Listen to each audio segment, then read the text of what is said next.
21 сентябрда орус президенти Владимир Путин жарым-жартылай мобилизация жарыялады.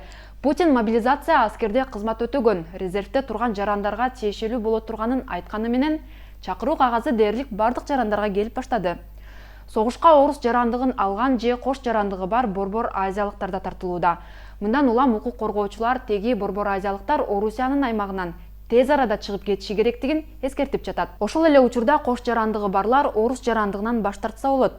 Ал үчүн өз өлкөсүнүн Орусиядагы элчилигине тиешелүү документтерди топтоп, арыз менен кайрылышы керек. Бирок азыркы учурда бул 1 жылга чейин каралышы мүмкүн. Мобилизациядан качкан орус жарандары Казакстан, Кыргызстан, Өзбекстанга да агылып жатат.